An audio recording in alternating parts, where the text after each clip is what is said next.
Hello everyone, 20 साल year. तो guys, हमारे पेड टेलीग्राम चैनल पर त्रिनाथ सील का पूरा नॉवेल एक्सप्लेन हो चुका है। अगर आपको देखना है तो आपको लिंक डिस्क्रिप्शन बॉक्स और कमेंट बॉक्स में मिल जाएगा। उस पर सिंपली क्लिक करिए, फ़ोन नंबर से लॉगिन करके पेमेंट करके ज्वाइन हो जाइए। तो चलिए एपिसोड की स्टार्टिंग करते हैं। तो एपिसोड की स्टार्टिंग में दिखाया जाता है कि अब माहौल काफ़ी ज़्यादा टेंस होने लगा था। अब केवल मेज टेम्पल में 2 कल्टीवेटर बचे हुए थे और लॉन्ग हाउचेन की टीम में 4 कल्टीवेटर बचे हुए थे। इस समय लॉन्ग हाउचेन की टीम टॉप पर चल रही थी। लॉन्ग हाउचेन और एल्डरली दोनों ही बहुत ही स्पीड के साथ अपनी स्पिरिचुअल एनर्जी को रिकवर करने की कोशिश कर रहे होते हैं। उसके बाद हमें दिखाया जाता है 5th राउंड का लास्ट राउंड स्टार्ट होता है, जिसमें जो प्रकाश चुनने वाली रोशनी होती है वह जाकर सीधे लॉन्ग हाउचेन पर रुकती है और दूसरी रोशनी जाकर रुकती है सीधे मेज टेम्पल के एक मैजिशियन के पास। अब मेज टेम्पल में केवल 2 ही कल्टीवेटर बचे हुए थे। रोशनी जाकर जिस मैजिशियन पर रुकी थी वह मैजिशियन पूरे मेज टेम्पल में 2nd रैंक रखता था। फर्स्ट पर एल्डरली थे, 2nd पर ये मैजिशियन था और इस मैजिशियन के पास अर्थ की पावर थी। उसके बाद वह मैजिशियन खड़ा होता है, तभी एल्डरली उस मैजिशियन को बुलाते हैं और कहते हैं, तुम्हें जाकर लॉन्ग हाउचेन के सामने अपनी सबसे खतरनाक क्षमताओं का उपयोग करना है और लॉन्ग हाउचेन को जितना हो सके उतना उसकी स्पिरिचुअल एनर्जी को ख़त्म करना है और तुम्हें पहले ही राउंड में अपनी डोमेन का उपयोग करना है। तुम एक बहुत ही पावरफुल मैजिशियन हो और मुझे विश्वास है कि तुम लॉन्ग हाउचेन का लगभग 50% स्पिरिचुअल एनर्जी को तो ख़त्म कर ही सकते हो। अगर तुम ऐसा करने में सक्षम हो जाते हो तो पक्का इसके बाद मेरा लॉन्ग हाउचेन का ही सामना होगा, जिसमें मैं लॉन्ग हाउचेन को आसानी से हरा सकता हूं। तो देखो, तुम्हारा एक ही लक्ष्य होना चाहिए, लॉन्ग हाउचेन की स्पिरिचुअल एनर्जी को जितना हो सके उतना ख़त्म करना। तो वहाँ पर वो मैजिशियन कहता है, ठीक है हॉल मास्टर। उसके बाद हमें दिखाया जाता है लॉन्ग हाउचेन वो अर्थ मैजिशियन दोनों एरिना में पहुंचते हैं। लॉन्ग हाउचेन इस समय काफ़ी ज़्यादा टेंशन में था, क्योंकि लॉन्ग हाउचेन को अपनी कम से कम स्पिरिचुअल एनर्जी को ख़त्म करना होगा, क्योंकि वह जानता था कि नेक्स्ट फाइट उसका एल्डरली के साथ ही होगा, क्योंकि अब कोई कंपटीटर बचा ही नहीं था। लॉन्ग हाउचेन की टीम में 4 लोग और मेज टेम्पल में 4 लोग और उसके सारे टीम मेंबर्स पहले ही फाइट कर चुके हैं। तो ये कंफर्म है कि लॉन्ग हाउचेन का सामना तो एल्डरली के साथ ही होगा। उसके बाद हमें दिखाया जाता है वो जो अर्थ मैजिशियन होता है वह तुरंत अपनी पावर्स का यूज करने लगता है और लॉन्ग हाउचेन तुरंत वहां पर अपना स्वॉर्ड ऑफ नेचर की आध्यात्मिक तलवार और divine snail of sun and moon की आध्यात्मिक शील्ड को क्रिएट कर लेता है और वहां पर जो लॉन्ग हाउचेन होता है वह तुरंत उस मैजिशियन पर अटैक करता है। वह अर्थ मैजिशियन जैसे ही देखता है कि लॉन्ग हाउचेन उसके पास आ रहा है, तुरंत वह अर्थ मैजिशियन अपने डोमेन का उपयोग करने लगता है। उसका डोमेन का नाम सॉलिडिफिकेशन था।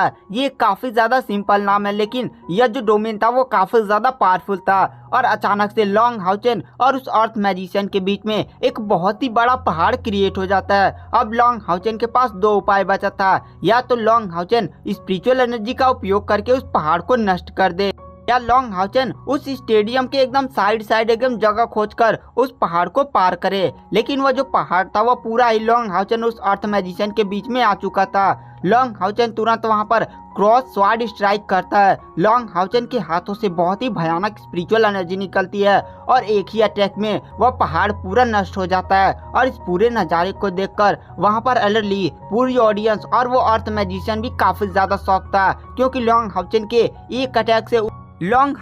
एक अटैक से वह पूरा पहाड़ी नष्ट हो चुका था। उसके बाद जो अर्थ मैजिशियन होता है वह तुरंत अपनी पावर्स का यूज करने लगता है और अचानक से अर्थ के अंदर से बहुत ही बड़े बड़े भाले, लगभग 5-5 मीटर के और 1-1 मीटर भाला एकदम मोटा सा हवा में उड़ने लगता है और सीधे वो सारे भाले अर्थ मैजिशियन लॉन्ग हाउचेन पर अटैक कर देता है। लॉन्ग हाउचेन तुरंत अपने सामने डिवाइन डिस्ट्रक्शन नामक शील्ड क्रिएट करता है और उन सारे भालों के अटैक से बच जाता है। उसके बाद जो लॉन्ग हाउचेन होता है बहुत ही स्पीड के साथ अपने पंखों को खोलकर सीधे उस अर्थ मैजिशियन की तरफ बढ़ने लगता है। अर्थ मैजिशियन जैसे ही लॉन्ग हाउचेन को आते हुए देखता है, वो भी अपनी पूरी ताकत का उपयोग करके लॉन्ग हाउचेन पर अटैक कर देता है। लॉन्ग हाउचेन और उस अर्थ मैजिशियन के बीच एक काफ़ी ज़्यादा आइकॉनिक लेवल की बैटल होने लगती है, जिसमें लॉन्ग हाउचेन लगभग 2 मिनट के फाइट के बाद उस अर्थ मैजिशियन को तुरंत पीछे ढकेल देता है। लॉन्ग हाउचेन तुरंत लाइट थ्रस्ट का उपयोग करता है, तुरंत उस अर्थ मैजिशियन पर एक अटैक करता है और लॉन्ग हाउचेन के अटैक को जैसे वह अर्थ मैजिशियन देखता है,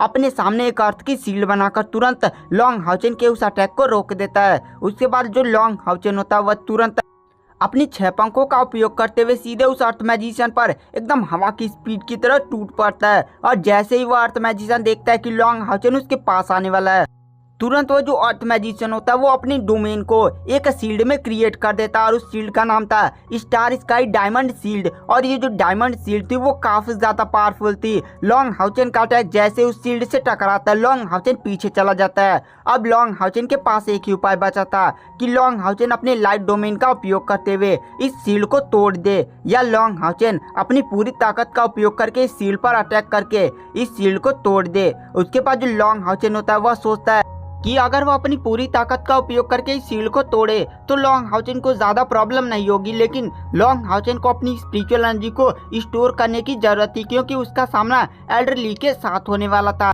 उसके बाद हमें दिखाया जाता है जो लॉन्ग हाउचेन होता है वह तुरंत अपने पास से एक स्टार निकलता है और उसमें से तुरंत वह स्टार लाइट यूनिकॉर्न को समन कर लेता है। इस समय लॉन्ग हाउचेन की कल्टीवेशन बढ़ने के कारण वह स्टार लाइट यूनिकॉर्न की भी कल्टीवेशन बढ़ चुकी थी और वह एक डिवाइन स्टार लाइट यूनिकॉर्न बन चुका था। लॉन्ग हाउचेन उस स्टार लाइट यूनिकॉर्न से कहता है, स्टार लाइट यूनिकॉर्न तुम अपनी स्पिरिचुअल एनर्जी मेरे बॉडी में ट्रांसफर करो। और अचानक से जो स्टारलाइट यूनिकॉर्न का सींग होता है वह 7 रंगों से चमकने लगता है और तुरंत उसकी बॉडी से बहुत ही तेज स्पिरिचुअल एनर्जी निकलकर सीधे लॉन्ग हाउचेन की बॉडी में ट्रांसफर हो जाती है। दरअसल स्टारलाइट यूनिकॉर्न के पास कोई भी अटैकिंग पावर नहीं थी, लेकिन उसके पास एक ऐसी क्षमता थी जिसका उपयोग करके वह अपने स्पिरिचुअल एनर्जी को अपने मास्टर में ट्रांसफर कर सकता था। इसीलिए उस स्टारलाइट यूनिकॉर्न ने लॉन्ग हाउचेन को अपनी स्पिरिचुअल एनर्जी को लॉन्ग हाउचेन को दे दिया था। लॉन्ग हाउचेन तुरंत वहां पर हायू को समन करता है और हायू से कहता है उस शील्ड पर अटैक करो। हायू जैसे उस शील्ड पर अटैक करता है वह शील्ड ही पूरा हिल जाती है। उसके बाद जो लॉन्ग हाउचेन होता है वह तुरंत अपना स्वॉर्ड ऑफ नेचर का उपयोग करते हुए और हायू के साथ सीधे अपने पीछे लाइट डोमेन भी एक्टिवेट कर लेता है और सीधे उस स्टार स्काई डायमंड शील्ड पर अटैक करता है। लॉन्ग हाउचेन का अटैक जैसे उस स्टार स्काई डायमंड सील से टकराता है वह स्टार स्काई डायमंड सील तुरंत चुकना चुकना हो जाता है। लॉन्ग हाउचेन तुरंत उस अर्थ मैजिशियन के पास पहुंच जाता है और उसके गले पर अपनी तलवार रख लेता है। वो अर्थ मैजिशियन तुरंत लॉन्ग हाउचेन से हार मान जाता है। लॉन्ग हाउचेन ने यहाँ पर अपनी डोमेन की पावर का उपयोग किया था और यहाँ पर लॉन्ग हाउचेन की लगभग 70% स्पिरिचुअल एनर्जी ही बची थी, 30% खत्म हो चुकी थी। उसके बाद हमें दिखाया जाता है एल्डर चेंग जिडियन लॉन्ग हाउचेन के पास आकर उसे विनर घोषित कर देते हैं। अब केवल मेज टेम्पल में एक ही कल्टीवेटर बचा हुआ था, वो थे एल्डर ली। उसके बाद हमें दिखाया जाता है 5वां राउंड समाप्त हो जाता है और 6वां राउंड स्टार्ट होता है। इसमें जो लाइट चुनने वाली होती है वो सीधे आकर लॉन्ग हाउचेन पर उतरती है और सेकंड लाइट जाकर उतरती है मेज टेम्पल की एल्डर ली पर और वहां पर एल्डर ली एक चेहरे पर मुस्कान लिए हुए सीधे अरीना में इंटर करते हैं। वहां पर लॉन्ग हाउचेन भी खड़ा होता है। अभी लॉन्ग हाउचेन ने एक फाइट लड़ी थी जिस उसकी एक काफी बड़ी स्पिरिचुअल एनर्जी की मात्रा खत्म हो गई थी, पर फिर भी लॉन्ग हाउचेन के अंदर जो हार्ट ऑफ इटर्निटी था वो बहुत ही स्पीड के साथ पंपिंग कर रहा था। लॉन्ग हाउचेन के पूरे बॉडी में बहुत ही स्पीड के साथ उसकी स्पिरिचुअल एनर्जी को रिकवर कर रहा था। वहां पर एल्डर ली ने भी चैन इंगर के साथ जो फाइट की थी उसमें उनकी बहुत ही ज्यादा स्पिरिचुअल एनर्जी खत्म हो गई थी।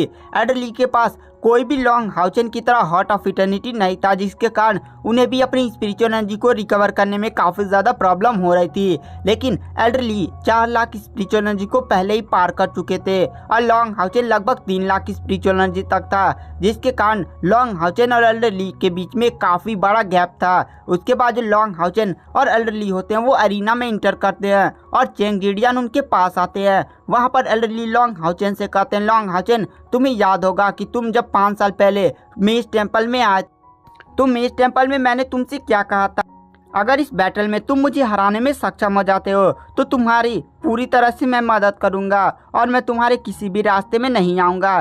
और गाइस आज की वीडियो की एक्सप्लेनेशन को यहीं पर एंड कर देते हैं। अगर आपको हमारी वीडियो की एक्सप्लेनेशन पसंद आई हो तो चैनल को लाइक सब्सक्राइब जरूर करें। नेक्स्ट एपिसोड जल्दी हमारे चैनल पर अपलोड हो जाएगा, तो लाइक सब्सक्राइब करना ना भूलें। Thank you, bye bye.